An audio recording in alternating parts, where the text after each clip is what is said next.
What if the man you've watched smile on television for decades, the man who always looked strong, dependable, unshakable, suddenly became the one you were afraid to lose? Stay with me, because what Ripa revealed about Mark's health didn't just surprise her fans. It stopped her mid-sentence, and it may change the way you look at love, aging, and resilience forever. For years, Ripa and Mark Consuelos have been America's favorite couple. Not perfect, not pretend, but real. They've laughed on morning television.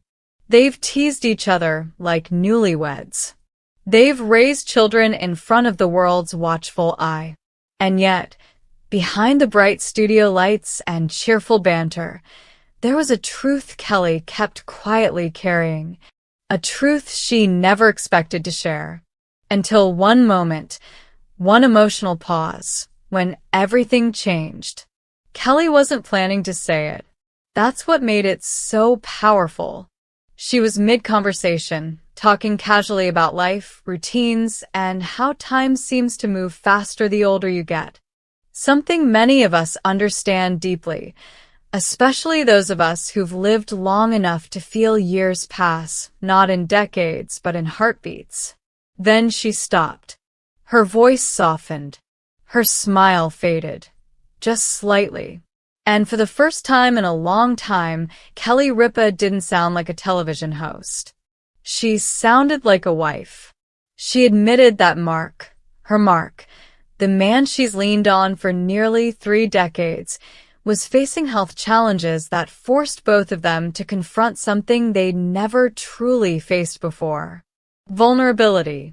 Not the dramatic kind you see in movies, but the quiet kind that sneaks up on you in the middle of the night, when the house is silent, and fear finally has room to speak. Kelly explained that aging doesn't arrive all at once. It arrives in small, unsettling reminders. A misstep, a longer recovery, a look exchanged across the room that says, "Did you feel that too?" And suddenly, the illusion of invincibility disappears. Mark, known for his athleticism, his discipline, his strength, had reached a moment where his body asked him to slow down. For many couples, that moment can be terrifying, because when the strong one stumbles, everything feels uncertain. Kelly admitted that seeing Mark confront his own physical limitations was harder than she expected, not because he was weak, but because he wasn't pretending anymore. And that honesty shook her. She spoke about how men of Mark's generation, especially men raised to push through, often ignore warning signs. They keep moving. They keep working. They keep telling themselves everything will be fine, until one day it isn't. That realization didn't come with sirens or hospital drama. It came quietly, in conversations, in doctors' offices, in lifestyle changes that were no longer optional.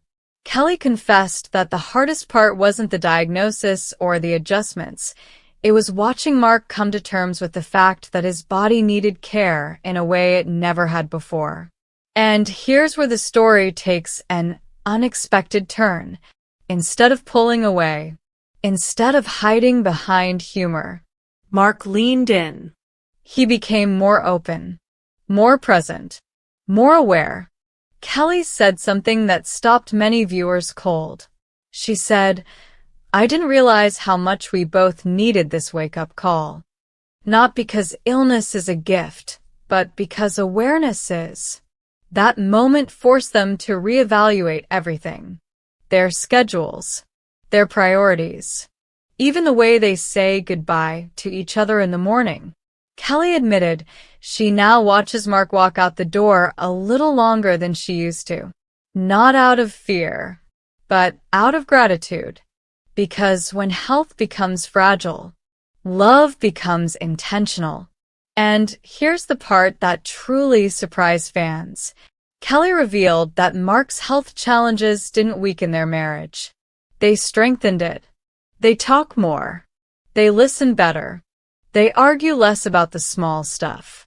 Because when life reminds you what truly matters, petty things lose their power. Kelly shared that there was a moment, one she didn't plan to talk about, where she found herself lying awake at night, imagining a future she wasn't ready for. And that scared her. But instead of letting fear take over, she chose presence. She chose joy. She chose to love Mark not as the man he used to be, but as the man he is right now. And that choice changed everything. She said Mark now approaches life differently too. He rests without guilt. He asks for help. He respects his limits.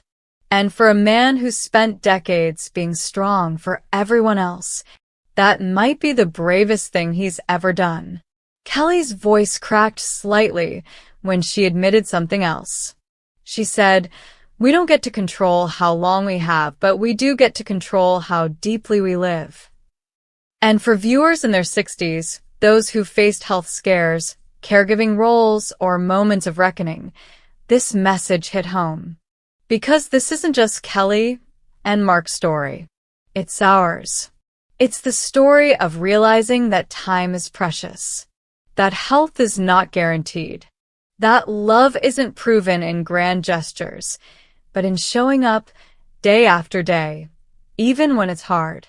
Kelly didn't share details to alarm anyone. She shared them to remind us of something we too often forget. Aging isn't the enemy. Ignoring ourselves is. And as the conversation came to a close, Kelly smiled again, but this time, it wasn't the polished TV smile. It was softer, wiser, grateful. She said she and Mark are stronger now, not because everything is perfect, but because they're honest, because they choose each other every morning, because they understand that health isn't just about the body, it's about connection. And then she left us with one final thought, a quiet cliffhanger that lingered long after the cameras stopped rolling. She said, "We don't know what the next chapter holds, but I know this, we're not taking a single page for granted." And maybe that's the lesson we all needed to hear today. Music swells gently. Because if Kelly and Mark's story teaches us anything, it's this. Love doesn't fade with age. It deepens. Strength doesn't disappear. It transforms. And the most powerful moments in life often arrive when we finally slow down enough to feel them.